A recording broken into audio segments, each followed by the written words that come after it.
So the trailers don't do this movie justice. You see those trailers and you're gonna think it's a pretty basic kids movie. Those trailers are a lie.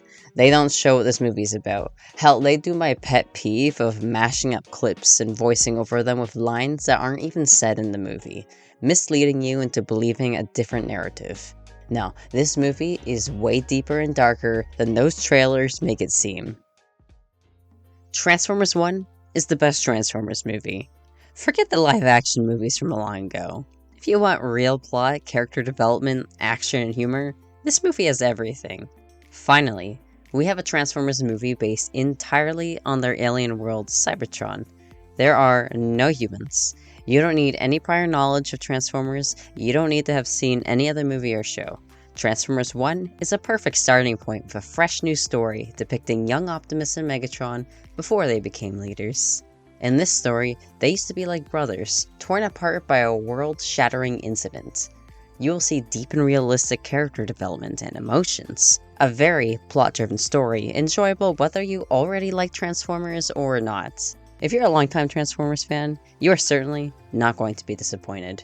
I bet you'll be laughing aloud or even squirming in your seat like I was.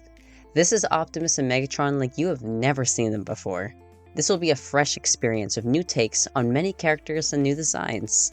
In fact, the designs are very good, sleek, different, and there will be lots of fan art.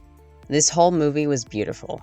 From the intriguing underground city with upside-down buildings, the hot and mechanical lower levels, the exciting roads with races on living, moving tracks, the golden upper city, and most importantly, to the surface world alive with shifting meadow lands forming mountains before your eyes. The surface is stunning, with red sunsets, gleaming metal, alien plant life, and robotic animals.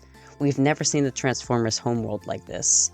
And it has a history, with ruins and corpses so old that moss has crept over their bodies.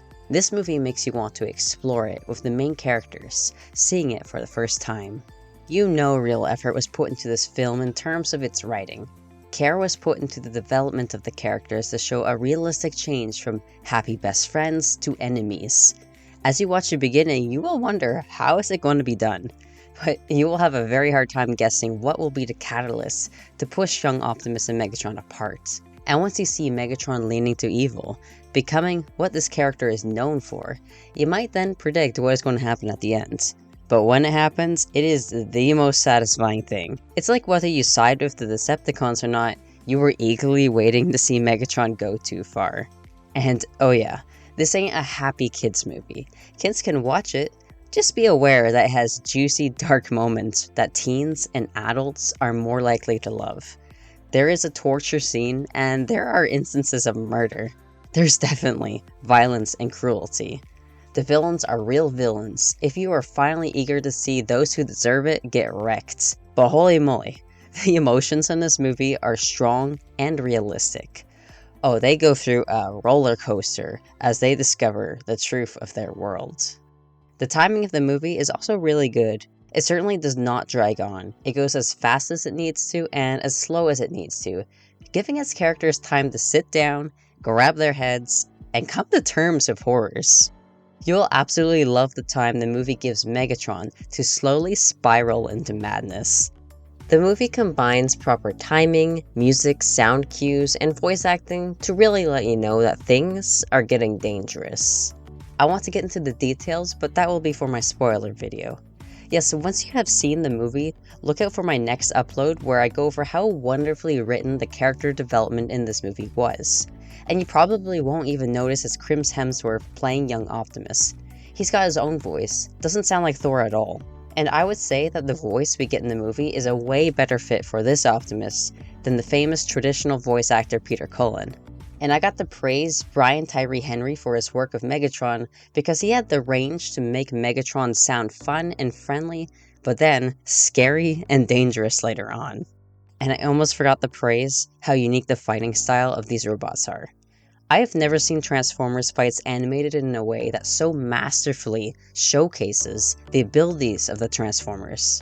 They're not just punching and shooting each other, oh no, they spin and move in inhuman ways, giving 360-degree kicks, and partially transforming parts of their bodies to dodge blows, blast off, or slice up opponents.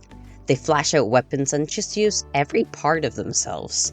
It is super creative, fun to watch, and the best portrayal of Transformers combat I've ever seen. Amazing choreography. And finally, this movie had me laughing my ass off. I was worried I'd find Bumblebee cringe, but I really didn't find him cringe. He was supposed to be weird, and with what the movie did, I think it just really worked. At the right moments, the movie is very funny, but it knows when to be serious. I didn't feel any tonal whiplash at all. It is a fulfilling package of humor, plot, action, character development, dark themes, and imagination. I've already watched this movie twice, and I can just keep watching it over and over again. Heck, I would love to go take my parents to this movie too. Normally, I am picky and known for criticizing Transformers movies and shows, but I have no major issues to note with this movie. It is fine dining. I strongly recommend you go out and see it so we can get that sequel. I'm confident in saying that this movie will entertain you and not disappoint.